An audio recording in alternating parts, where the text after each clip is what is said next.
నమస్తే, welcome to Telugu రాజ్యం. ఈరోజు మనతో పాటు ఉన్నారు సీనియర్ జర్నలిస్ట్ భరద్వాజ్ గారు. వారితో మాట్లాడేద్దాం. సార్ నమస్తే. నమస్తే. సార్, రాహుల్ గాంధీ దేశవ్యాప్తంగా పర్యటనలు చేస్తున్నారు. జెన్జీని మద్దతును కూడగట్టే ప్రయత్నం చేస్తున్నారు. అందులో భాగంగా ఛాత్రోం కి గూంజ్ అనే ఒక ప్రోగ్రామ్ అయితే ప్రారంభించారు. ప్రయాగ్రాజ్లో జరిగింది, నిన్న పూణేలో జరిగింది. సో అక్కడికి బేసిక్గా మహిళలతో ఆయన ఇంటరాక్ట్ అయ్యారు. చాలా మంది క్రౌడ్ అయితే బాగా వచ్చింది అక్కడికి. సో ఈ సందర్భంగా ఆయన మనుస్మృతిని ఉద్దేశిస్తూ, మనుస్మృతి మహిళలకి ఎలాంటి హక్కులు ఇవ్వదు, మహిళల అణిచివేత మనుస్మృతిలో ఉంది. సో స్మాష్ ది ప్యాట్రియార్కీ అంటూ ఒక నినాదాన్ని ఆయన అందుకున్నారు. అంటే పితృస్వామ్య సమాజాన్ని బద్దలు కొట్టండి అంటూ ఆయన చెప్పుకొచ్చారు. సో యూజువల్గా ఇలాంటి ఇప్పుడు మతంలో అన్ని మతాల్లో కొంత ఫ్లాస్ అనేవి ఉంటాయి. అంటే జనరల్ పబ్లిక్ కానీ లేదంటే కాంటెంపరీ వరల్డ్ యాక్సెప్ట్ చేయని కొన్ని ప్రిన్సిపల్స్ ఉంటాయి. సో ఇప్పుడు ఆయన మనుస్మృతిని అటాక్ చేయటం కొంత ప్రత్యర్థులకి అవకాశం ఇచ్చినట్టు అంటారా, కాదా? అంటే ఆయన యాజ్ ఎ పొలిటీషియన్ గా కొంత జాగ్రత్త వహించి ఉండాల్సిందంటారా? జాగ్రత్త ఎందుకు, అది ఓపెన్ గా మాట్లాడాలని డిసైడ్ అయ్యారు వాళ్ళు. రాహుల్ గాంధీ గారిలో ఒక సైద్ధాంతిక గందరగోళం కలదు. ఆ సైద్ధాంతిక గందరగోళం మనకి ప్రారంభంలో ఆయన మొదటిసారి మోడీ గారు గెలిచినప్పుడు ఆ 5 సంవత్సరాలు తన్ని తాను మౌర్ హిందువుగా ప్రొజెక్ట్ చేసుకోవటానికి తిప్పలపడ్డాడు. వెళ్ళిన గుడికి వెళ్లకుండా మోడీ వెళ్ళని గుళ్ళు కనిపెట్టి మరీ వెళ్ళి దర్శనాలు చేసుకుని, ఇక్కడికి మోడీ గారు రాలేదు నేను వచ్చాను చూసారా అని విపరీతంగా బొట్లు కుంకుమలు పెట్టేసుకుని మోర్ ఫండమెంటల్గా వ్యవహరించటం కూడా చూసాం మనం. ఆయనే అంటే ఆ ఎన్నికల్లో వాళ్ళకి గెలుపు రాలేదు. ఆ తర్వాత మళ్ళీ కొంచెం రూట్ మార్చాడు. అదేదో పాత శ్రీశ్రీ గారి పోయం ఒకటి ఉండేది. ఓకే. అనగనగా ఒక దొరగారు ఊళ్ళన్నీ తెగ తిరిగారు, ఆనక కొంచెం లెఫ్ట్కి జరిగారు అని జవహర్లాల్ నెహ్రూ మీద రాశాడు ఆయన. ఓకే. దాదాపు అదే కండిషన్ రాహుల్ గాంధీది. ఆయన కొంచెం లెఫ్ట్కి జరిగారు. ఆ లెఫ్ట్కి జరిగిన దాన్ని ఇంకొంచెం ఎక్స్ట్రీమ్గా వెళ్ళే ప్రయత్నం చేస్తున్నాడు. ఇప్పుడు లెఫ్ట్ సొంత ఉనికి చాటుకునే ప్రయత్నాల్లో ఉంది. ఇప్పుడు అన్ని చోట్ల వాళ్ళు కాంగ్రెస్తో లింక్ అయి లేరు. కొన్ని చోట్ల కొంత తేడాలు నడుస్తున్నాయి. కేరళలో కొంచెం తేడాగానే వెళ్ళింది వ్యవహారం. కేరళలో వీళ్ళ వ్యవహార శైలికి వాళ్ళ నుంచి తీవ్రమైన విమర్శలు ఉన్నాయి. ఈ గందరగోళాల మధ్య ఆయన ఇప్పుడు ఒక విస్తృత ఐక్య సంఘటన కోసం ప్రయత్నం చేస్తున్నాడు. అంటే మోడీ గారి ప్రభుత్వం మీద ఎవరైతే పవర్ఫుల్ అటాక్ చేస్తున్నారో వాళ్ళతో అసోసియేట్ కావాలి అనేటువంటి ఒక ప్రయత్నంలో ఉన్నాడు. ఆ ప్రయత్నంలో భాగంగానే కాక్రోచ్ జనతా పార్టీ క్రియేట్ చేసినటువంటి ఒక ఎన్విరాన్మెంట్ని కాంగ్రెస్ పార్టీకి అనుకూలంగా మలుచుకోవడం కోసం ఈ యాత్ర మొదలుపెట్టాడు ఆయన. ఈ కార్యక్రమాల లక్ష్యం అదే. అందుకని ఆ ప్రయత్నంలో నిజానికి ఎన్ఎస్యుఐ యాక్టివ్ అయింది. ఢిల్లీ జంతర్ మంతర్లో వాళ్ళ ప్రజెన్స్ ఉంది. దాంతోపాటు వివిధ రాష్ట్రాల్లో జరిగినటువంటి నిరసన కార్యక్రమాలు ఉన్నాయి కదా, మనం చూసాం. వాటన్నిటిలోనూ ఎన్ఎస్యుఐ ప్రజెన్స్ చాలా ఎక్కువ ఉంది. తద్వారా కాంగ్రెస్ పార్టీ కొంత ఈ ఎవరైతే మూవ్మెంట్ చేస్తున్నారో ఆ కోర్ ఏరియాలో లింకులు పెట్టుకునే ప్రయత్నం చేస్తున్నారు. ఇది సరిపోతుందా అనేది డౌట్.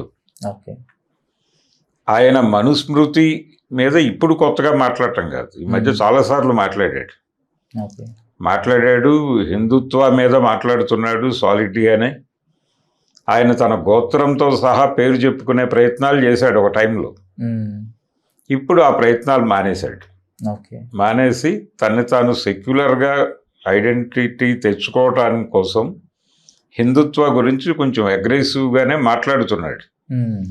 ఆ ప్రయత్నంలో భాగంగా పురాణాల మీద, అలాగే పాత ధర్మాల మీద, సనాతన ధర్మం మీద కూడా ఆయన బలంగానే మాట్లాడుతున్నాడు. అయితే ఇక్కడ ఆలోచించాల్సింది ఏంటంటే లెఫ్ట్ మీద కాంగ్రెస్ మీద కలిపి బీజేపీ సోషల్ మీడియా విపరీతంగా దాడి చేస్తుంది ఈ మధ్యకాలంలో. వీళ్ళిద్దరిది అపవిత్ర కలయిక అని చెప్పి వీళ్ళిద్దరూ కలవకుండా ఉండటం, వీళ్ళు కలుస్తారేమో అనే ఒక భయం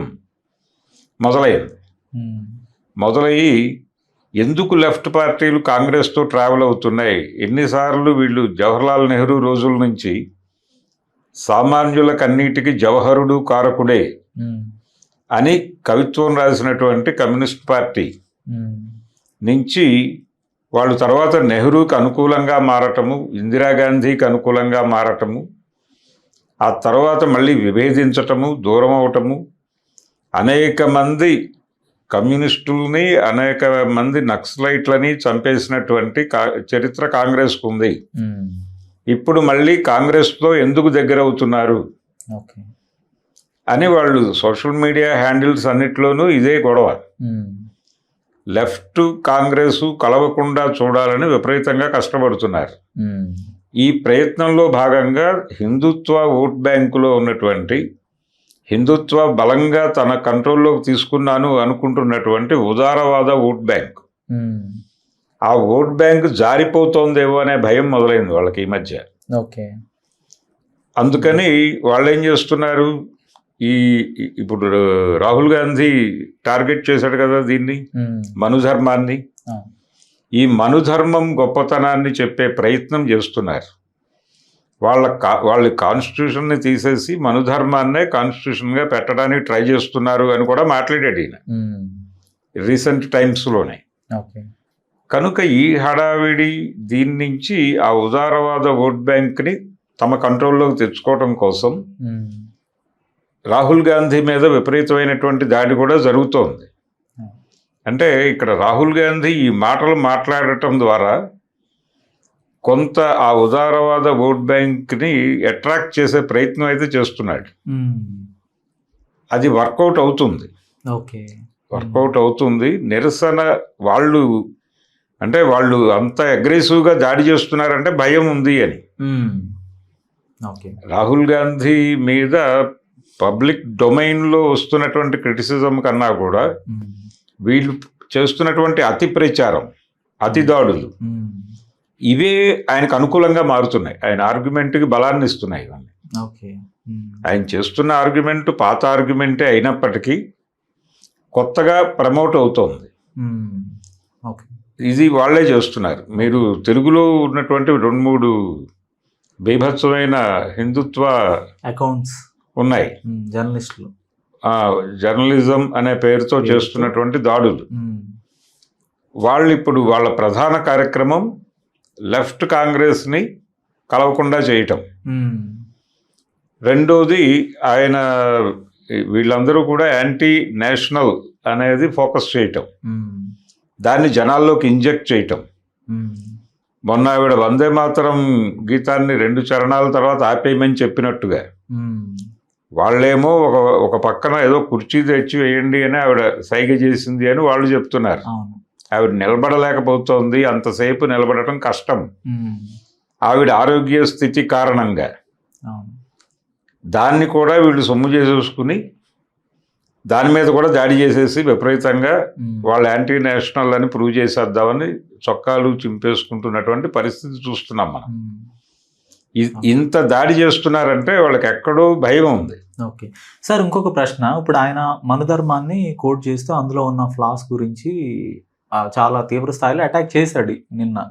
సో గతంలో జవహర్లాల్ నెహ్రూ కానీ, ఆయన కుటుంబం నుంచే జవహర్లాల్ నెహ్రూ కానీ, ఇందిరాగాంధీ కానీ, రాజీవ్ గాంధీ కానీ, వీళ్ళందరూ సక్సెస్ఫుల్గా వాళ్ళు ఎన్నికలు గెలుస్తూ వచ్చారు. సో వాళ్ళు ఇలాంటి కాంట్రవర్షియల్ స్క్రిప్చర్స్ మీద, పుస్తకాల మీద వాళ్ళు ఎలాంటి కామెంట్స్ చేయలేదు. ఎందుకంటే వాళ్ళకి తెలుసు జనరల్ పబ్లిక్ మనం ఓకే అందులో నిజం ఉన్నప్పటికీ మనం దాన్ని ఉన్నది ఉన్నట్టుగా మాట్లాడితే ప్రజలు తీసుకోలేరు అనే ఒక విచక్షణ వాళ్ళు ప్రదర్శించారు.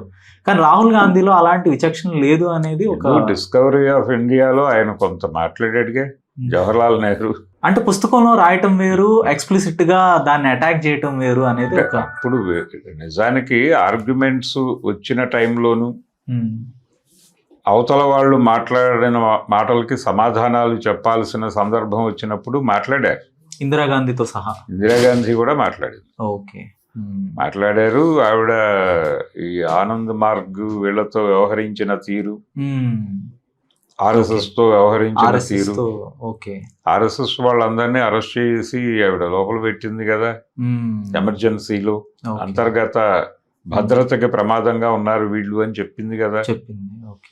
కాబట్టి అవి జరిగినాయి. అంటే ఆర్ఎస్ఎస్ ని అటాక్ చేయడం వేరు, ఇలాంటి పవిత్రత ఉంది అని హిందువులు భావించే కొన్ని ఈవెన్ కాంట్రవర్షియల్ స్క్రిప్చర్స్ అయినా కూడా మతపరమైన సమస్యల్లోకి కొంచెం ఓవర్ గా వెళ్లి దెబ్బతిన్న పరిస్థితి ఇందిరాగాంధీ గారు తెచ్చుకున్నారు. ఆవిడ ప్రాణం పోయింది కూడా అందుకే కదా. అవును. ఆవిడ అమృత్సర్ లో చేసినటువంటి ఆపరేషన్ బ్లూ స్టార్ తాలూకా ప్రభావమే కదా ఆవిడ ప్రాణాన్ని హరించింది.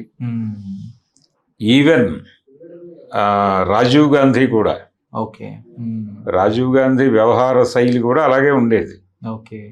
అందుకని దాని తాలూకా చేదు అనుభవించారు వాళ్ళు. చేదుని అనుభవించారు. ఎక్కడ ఎలా ఉండాలో అలా ఉండాల్సిన అవసరం ఉంటుంది. కానీ ఇప్పుడు పరిస్థితి ఏమిటంటే ఒక స్ట్రాంగ్ ఒపీనియన్ బిల్డ్ చేయాల్సినటువంటి అవసరం ఉంది. హిందుత్వ మీద బలంగా మాట్లాడాల్సినటువంటి ఒక సందర్భం ఉంది. వాళ్ళు ప్రజలని ఏ మాటలు చెప్పి లొంగ తీసుకుంటున్నారు అనేది ఎక్స్ప్లెయిన్ చేయాల్సినటువంటి అవసరము, బాధ్యత ఉంది అందరికీ. చాలా మంది మాట్లాడుతున్న మాట ఏంటంటే, నేరుగా హిందుత్వ గురించి మాట్లాడితే జనాలు దూరం అయిపోతారు, జనాల్ని దగ్గరికి తీసుకోవటానికి అది మాట్లాడకుండా వాళ్ళ సమస్యలు మాట్లాడి దగ్గరికి వచ్చిన తర్వాత కావాలంటే ఇది చెప్దాం, కొంత వ్యూహాత్మకంగా వ్యవహరించాలి అని చెప్తున్నారు కొంతమంది. అయితే వాళ్ళ మనసుల్లో ఉన్న అభిప్రాయం ఏంటంటే, ప్రజలందరూ టోటల్గా వాళ్ళ ఫోల్డ్లోకి వెళ్ళిపోయి ఉన్నారు, ఉదారవాదం అనేది దాదాపుగా నిర్మూలనకి గురైంది అని బలంగా నమ్మటం వలన వస్తున్న మాటలు అవి. కానీ ఉదారవాదం అటునుంచి ఇటు షిఫ్ట్ అవుతోంది అనే యాంగిల్ చూడటం లేదు, అది కనిపిస్తోంది విజిబుల్గానే. అందుకని గతంలో అంటే లాస్ట్ ఎలక్షన్ కంటే ముందున్నటువంటి పరిస్థితి కూడా ఇప్పుడు లేదు. ఇప్పుడు ఈ జంజీ చేసినటువంటి కార్యక్రమం, జంతర్ మంతర్ కార్యక్రమం చాలా భ్రమల్ని పటాపంచలు చేసింది. కొన్ని విషయాలు ఓపెన్ డిబేట్కి వచ్చేస్తున్నాయి. కాబట్టి ఈ టైంలో ఆయన మొహమాట పడి ఇది మాట్లాడితే దూరం అవుతారేమో, అది మాట్లాడితే దూరం అవుతారేమో అని అనుకోనక్కర్లేదు. ఇప్పుడు వాళ్ళకి ఆ కాక్రోచ్ మూమెంట్ నుంచి ఢిల్లీ జంతర్ మంతర్లో పార్టిసిపేట్ చేసిన ప్రతి ఒక్కరూ రోడ్డు మీదకి వచ్చి రోజు మాట్లాడుతున్నారు కదా. నేహా బోరా కానీ వీళ్ళందరూ, వీళ్ళ మాటలు వినటానికి జనం వెళ్తున్నారు. ప్రతి చోట విపరీతమైనటువంటి రష్ వెళ్తుంది అక్కడికి. అది ఎందుకు దొరుకుతోంది వాళ్ళకి, ఆ రిసెప్షన్ ఎందుకు దొరుకుతోంది అంటే, జనాల్లో ఆ మధ్య కాలం వరకు కమ్యూనిస్ట్ పార్టీల మీటింగులకు కూడా జనం వచ్చేవాళ్ళు కాదు. ఈ మధ్య కొంచెం జనం పెరుగుతున్నారు. లెఫ్ట్ పార్టీలకు కూడా కొంత, పర్టికులర్ గా జెన్జీ యూత్ లో కొంత కమ్యూనిజానికి కొంత అట్రాక్ట్ అవుతున్న అవుతున్నారు. రెండోది మాట్లాడుతున్నారు బహిరంగంగా. అవును, తాము లెఫ్టిస్టులుగా ప్రౌడ్ గా వాళ్ళు ఫ్లెక్స్ చేసుకుంటున్నారు కూడా. అందుకని ఈ వాతావరణంతో తను బ్లెండ్ అవ్వాలంటే ఇప్పుడు మొహమాట పడితే కుదరదు ఆయన. కాబట్టి హిందుత్వ అయితే చెప్పే విషయాలని ఆయన వేగ్గా చెప్తే కుదరదు. స్పష్టంగా ఇది సమస్య, వీళ్ళతో వీళ్ళు ఇది చేస్తున్నారు అనేది ఓపెన్గా ప్రతి దాన్ని వివరంగా మాట్లాడాల్సిన అవసరం అయితే ఉంది. ధన్యవాదాలు సార్. Thank you.